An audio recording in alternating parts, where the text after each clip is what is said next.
Kevin O'Connor from The Ringer has Stephon Castle as his #1 player in the class right now, and I'm probably going to have him outside of the top 10. Who's going to be right? 領域展開無料空所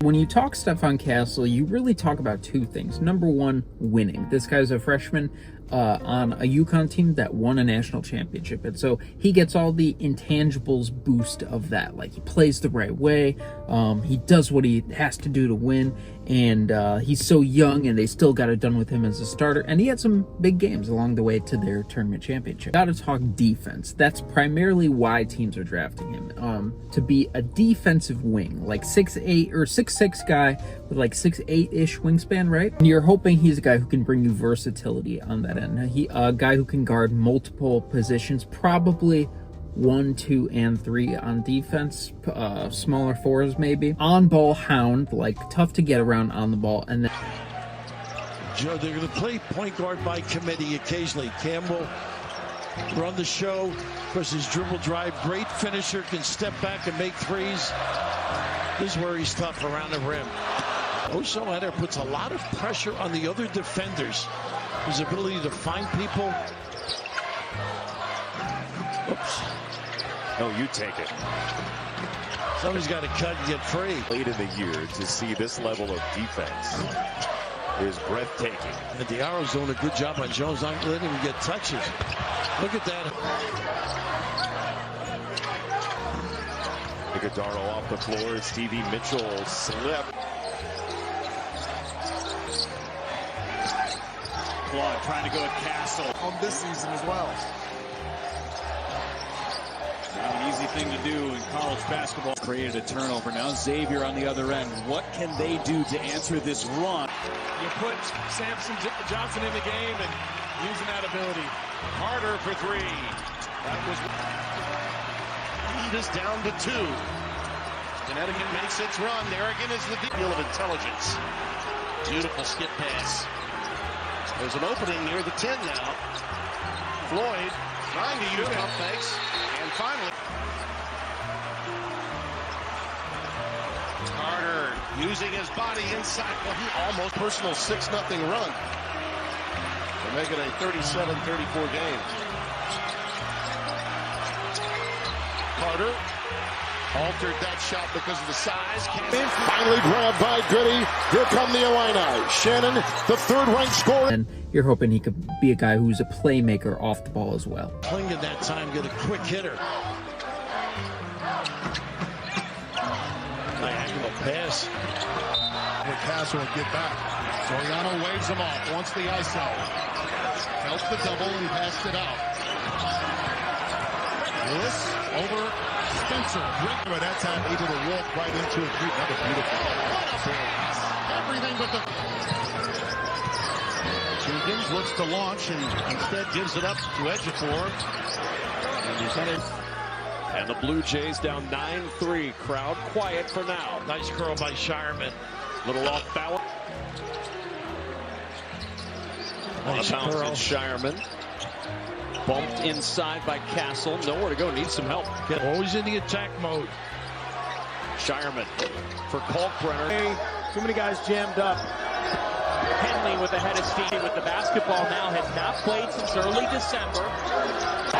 36-30. Huskies. Look at the double. Oh, not a great pass by Castle. Offensively is where things get a little rough. So three-point shooting is not really there right now, below 30%, and his high school three-point shooting numbers are not good either. His free throw shooting numbers are in high school, they weren't that good either. There is this one game in high school, where he was making a ton of pull-up threes, but I think that was probably just a super hot game. I remember seeing video years ago of De'Aaron Fox doing the same thing in some Texas high school game, and then it took a long time for him to become a good three-point shooter in the NBA. And what did he shoot this past year? I think he regressed back down, right? But this happens. Like Chandler Hutchison from the 2018 draft, he had a massive game against Boise State, I remember, where he was splashing a bunch of threes.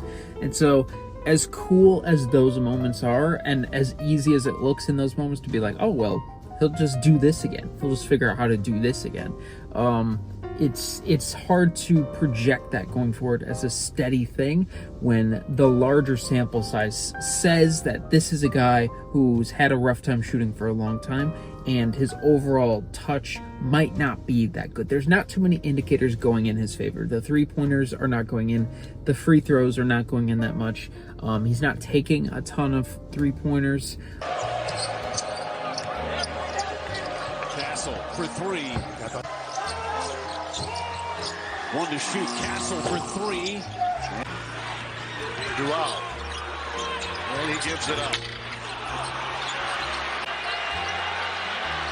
Castle from three. There's Newton. Step through. Got caught in the air to Castle for three. Such great activity. Start your break. Castle. I don't think he's a complete lost cause as a shooter. If we look up in a few years and he's shooting league average, it wouldn't be a big shock to me. But overall, I just don't buy into the shot that much. I think he could probably get to a good level as a spot-up, stagnant three-point shooter. But I'd be pretty surprised if he ever mixed in like pull-up three-pointers or pulling up off the dribble or any kind of movement. I would really doubt that. And so I do think three-point shooting is going to be a big-time question for him. But when it comes to his finishing game, I think he's a very opportunistic finisher. I think he has a really great feel for the game, and I think he's a really great cutter, like flowing into open space. He's a lob threat. Like they throw him lobs a lot, which is cool for a smaller, like a 6'6" guy. Settling for jump shots. Fisher off. Spencer to Newton. Newton. The ball picked up on the play by Newton. And that time he didn't get it up on the board. A little winded right now, UConn. Newton. Pretty.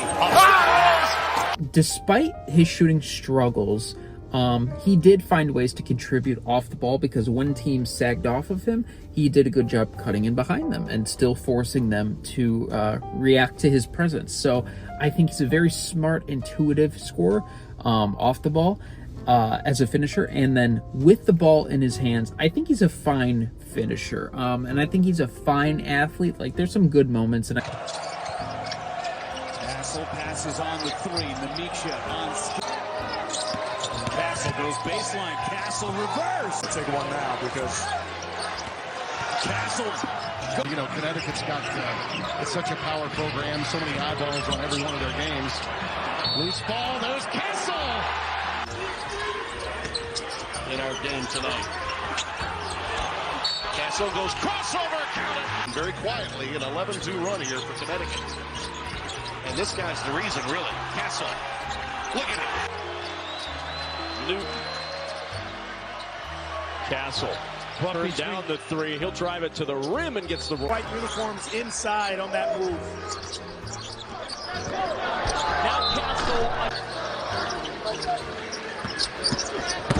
Castle. He's got it. Carabana screen. Waters will defend in the corner. Spencer then takes it on that baseline and feeds. Elevator, but he avoided it.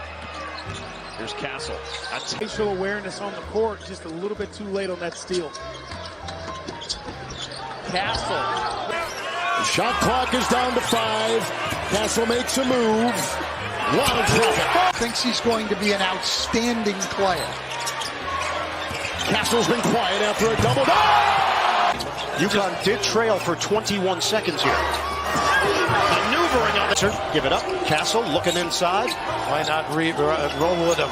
Clinging. Back out. Repost. Shot clock down to 3. Down to 4. Hunter. Castle goes up. 4-40. Purdue is waiting to see which team emerges to play for the national championship.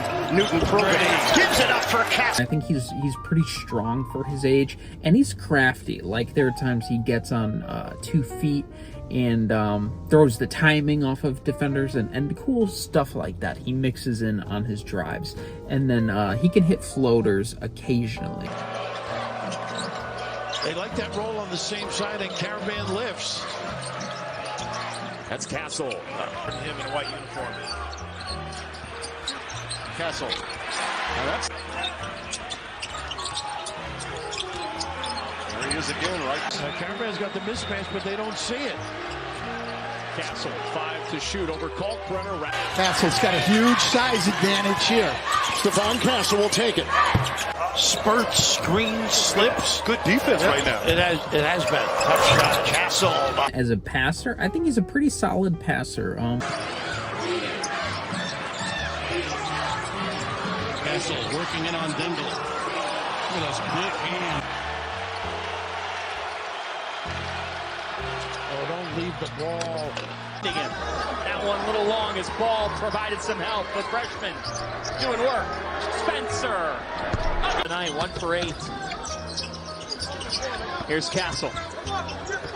He is dazzled at times tonight. Another player in this game has had 10 rebounds in a game this entire season. Except just unheard of. Really good decision maker, and he knows where to send the ball to keep the offense flowing, to keep things moving. A really good connector that way. Similar to Andre Jackson, who was on that UConn team before him. With that Pilford. And a return to Cinder. Look at that. In the lane, Klingon. Open the second half. And he could be thinking O'Gurl has 3 fouls as well. Yeah. Klingon. Look at that. You got to find the body, Tim. You can't just try to out-jump this UConn team. You know, rebounding. What a defensive play. Inside by Pierre. Out to Spencer. And Spencer. That's where they're dangerous. Solo ball.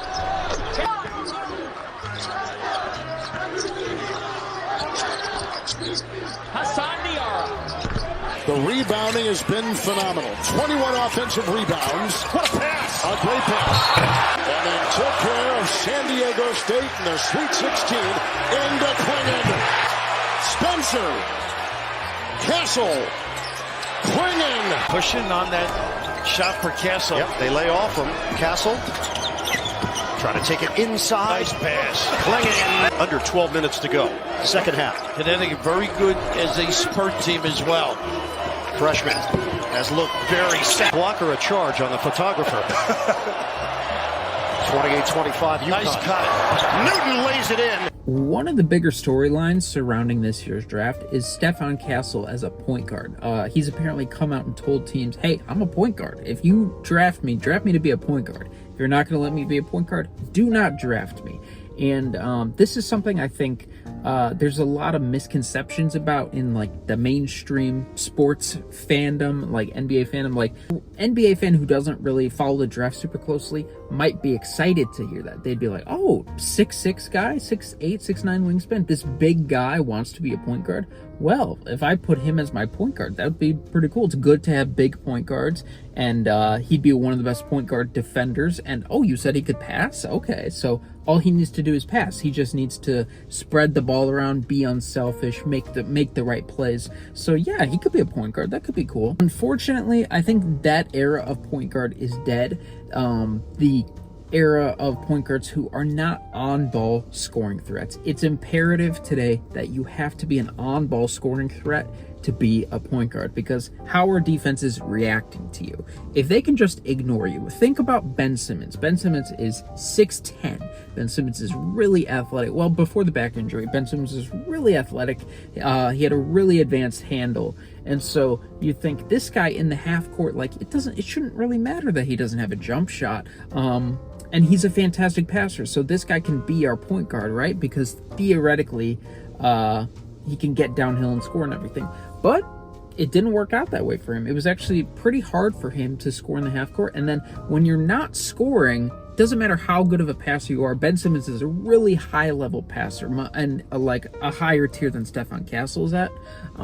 It didn't matter that he could make the passes, because no passes were really there for him to make, because defenses would just sag off him, and nobody is getting open, because the defenses are like, okay, we know what you want to do. We know you want to pass to these guys. We don't have to help on you. That's the big issue. Like, you don't demand any attention with the ball in your hands as a scorer beyond the one guy in front of you. to create passes for others, to create passes to make in the first place, you have to force defenses to help. You have to force them to leave the guy they're defending, leave him open so they could come help on you, because like, oh my god, my teammate got blown by, I better go rotate over to stop him from getting to the rim. Boom, a pass is opened up. Oh, this guy is a big time scoring threat, let me move over early to get to the rim so that we can be in position to help. Oh, the guy's in the corner zone. So that's the anatomy of passing in the NBA. It's all gravity. It's all an attention economy. I'm literally Jordan Belfort right now. That's how passing works in the NBA. You can't just be Rondo. You can't just be standing at the top of the three-point line dribbling and looking out and seeing which passes to make. Like, that's not going to lead to 120 points per 100 possessions, which, so like, you might be thinking, well, the Celtics offense with Rondo was pretty good when he was doing that, and like John Stockton and all these guys who like didn't really score that much, the Andre Millers, like, you might be looking back and be like, I don't know, that offense felt pretty good to me. Like, why is it a problem to have an unselfish guy make the decisions and let everybody else move off of that? Well, those offenses were not producing at the level offenses today are. NBA offenses are producing more points than ever, and it's because the person with the ball in their hands can score. Think Luka. Like, all these amazing, incredible passes that Luka makes, it doesn't matter if he can't score, because then they'll just let him shoot. They'll just sag off him and let him shoot. But he can shoot, so they have to react, they have to freak out, and they have to open up other angles for him that he exploits. And so it's incredibly hard to be someone like Stephon Castle, who in college he did function in that Rondo role. Like, there was a game against somebody where he had like 8 assists, but a lot of them were those Rondo type assists where he's sitting at the top of the key and just passing to his teammates who getting to his right shoulder. Straight slip from Spencer on the in the paint so far.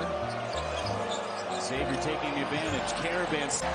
It was UConn that started the game hot from 3. Now it's Xavier coming out in the second half. Lots to make on the floor from Desmond Fall. Spencer on the curl. Spencer from downtown. Spencer off a screen. Are creating that scoring opportunity themselves. It's really like a coaching created opportunity and like a player created a cutter created opportunity, where shooters are running around and they're making smart cuts and everything, and they're creating the openings themselves, and then Castle's getting the ball to them. Well, that kind of offense is not gonna fly in the NBA. So Stephon Castle would have to be an on-ball scoring threat, and he would have to make defenses react to him. Jump hook over Klingon. We want to get Donovan Clingan away from the hoop. Castle, 2 times. He needs to keep the ball in the perimeter out of the middle. Stephon, take it. Castle.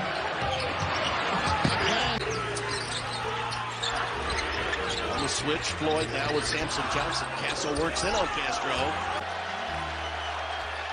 1-point Creighton lead, their first of the night. Castle. If Lonzo Ball couldn't make it work as a point guard in the half court, who again I think is better than Castle at a lot of these things. If Thompson twins are like in their rookie year, they weren't able to make it work as point guards in the half court. Although I don't know how much run they got as point guards, but like Amen Thompson, in order to function in the half court as an offensive player, they're throwing him in the dunker spot and stuff like that. And they're finding other ways to contribute because they're really great basketball players. But like, you compare them to Castle, they're a little bit bigger, they're a little bit longer, they're way more athletic, and I think they're probably better passers than him as well.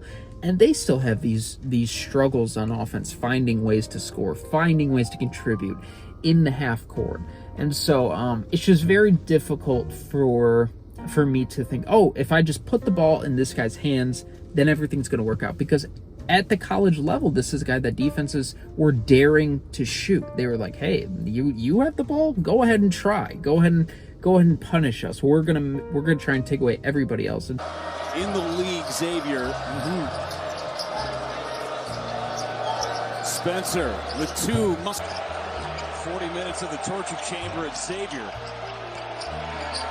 Castle got shut down by Usman. Now a three. Methodical possession here. Castle going to drive on Usman. Being in overtime tonight with Northwestern. They went to overtime the last time they played. Right. Castle. Little handoff, and Duell just would not allow it. Here's Castle for three. Castle, haven't heard from him in a moment or two. He dominated the first 5 minutes of the second half. Rejected here. Wayne State with it, though. Out to Caravan for the three. Terrific defender as well. Newton in the corner to Castle. The freshman will whip it right back to Newton Spencer. Yeah, just ran that little bit. Marcus played back screen to the pop. Castle's through. So, to Stephon Castle's credit, in one of the biggest moments of the season against Alabama, they did exactly this. They're like way off of him. Castle's so good at getting into the paint. Well, they just want him to, if he makes the three, so big they are on this end of the floor. A lot of cutting, screening, and giving it to him again. He's light up. Screw that guy. Good. Stay on the three-point line. Shoot out there. And we're going to guard everybody else. And so, to his credit, he knocked down the wide-open gap three-point shots that they were giving him. And when they sagged off him off ball, he punished them with cuts as well. So he did a good job in that sense. But when you ramp this up to NBA level difficulty, I think it's something that's going to be hard to compensate for. And so when you think about all the amazing, talented offensive on-ball players in the NBA, and you think about the ones that like aren't working at the highest level, like Darius Garland is having struggles this year for Cleveland, and he's like a big-time ball handler, big-time three-point shooter, and even he is finding it hard to create on the ball in the playoffs. And maybe that's a separate issue because he's tiny, but still, it's just the skill burden to be an on-ball point guard in the NBA is just so high that I don't really think it's tougher for me to buy into Stephon Castle being that player, especially in year one. So I think Kevin O'Connor has him number one because he's just buying into the scoring coming along, and then if you think that this guy's going to become a good enough scorer to become an on-ball point guard, then the defense, then the passing, like everything looks great. Like this is like Jimmy Butler type player, and I suppose that is within the realm of possibility. He's got similar physical tools to Jimmy Butler, but it's just not something that is in sight for me. I just see the vision less. I think overall, Castle is incredibly similar to Isaac Okoro. I kind of feel like they're the same guy, exactly. Isaac Okoro might have been a better downhill athlete, but Isaac Okoro was also a guy I thought was a fantastic passer. He was also really strong, really great on-ball defender, and again a freshman in his draft class. So Isaac Okoro in the NBA so far has been a good player. He's a starter. He's been a starter on one of the best defenses in the league over the past few years. He's built up his three-point shot to the point this past year he shot pretty well on low volume. And so if you draft Castle and you get Isaac Okoro out of that, I think that's a good outcome. But just like I said, I wouldn't draft him to be a point guard, and I wouldn't draft him. I guess it comes down to, in a class like this with more uncertainty, would you be okay with Isaac Okoro at number one? I would probably rather shoot for somebody else, even if I miss.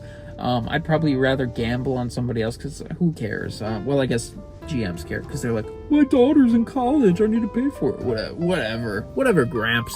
I would rather take a swing on somebody with higher upside than somebody who I feel like the higher end outcome is probably around Isaac Okoro. So maybe I'll be completely wrong about that, but we'll see.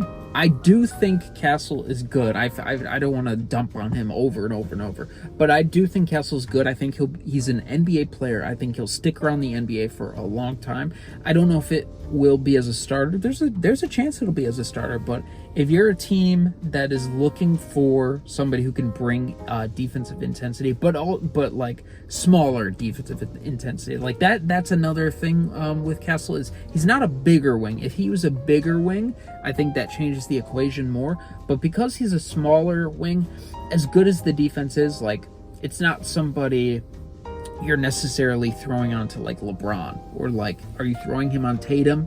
Are you throwing him on Luka? I don't know. Maybe you are, because he is strong, and maybe would you try him on Luka? I don't know. Comment down below. Would you throw him on Luka right now? The idea of a 6'6" great defensive wing, really good defensive wing, who is a good connective tissue passer, good off-ball mover and cutter, and who might be able to figure out as a spot-up shooter. I think that's a solid pick, and who's very young, and who everybody is raving is like the ultimate competitor, and he does all the right things, and he'll work harder than anybody to improve, and which I don't want to discount, but it's just something you hear a lot. There's a lot of hardworking, incredible guys who come to the NBA, but it's just there's so much talent there. It's hard to outwork everybody when everybody's working hard and everybody's super duper talented and has these insane physical gifts. So I'll be lower on Stephon Castle. I think probably a little outside the top 10. But like I said, I'm wrong all the time. I've missed on tons of guys, but the thing is, I've missed on a lot of Stephon Castle type guys. I've missed on guys who I was like, oh, they have everything. They're a little bit of jack of all trades, do everything. They just need to figure out how to score. Well, scoring is the most fun thing to practice. It's the most fun thing in the world. They'll just figure out how to score, and then everything will be good. But alas, Jarrett Culver didn't figure out how to score. Killian Hayes didn't figure out how to score. Jalen Suggs, he's scoring as a three-point shooter, but still not scoring to the degree I thought he could. So this is a specific player archetype that I've been burned on in the past, and quite frankly, Kevin O'Connor has too. Killian Hayes #1 2020. Kevin O'Connor has too, but I guess he has now learned his lesson. But I've learned my lesson, so I'm going to be a little bit lower on this type of guy this time around. But we'll see. Now me speaking it into existence, it almost guarantees he'll literally become Jimmy Butler.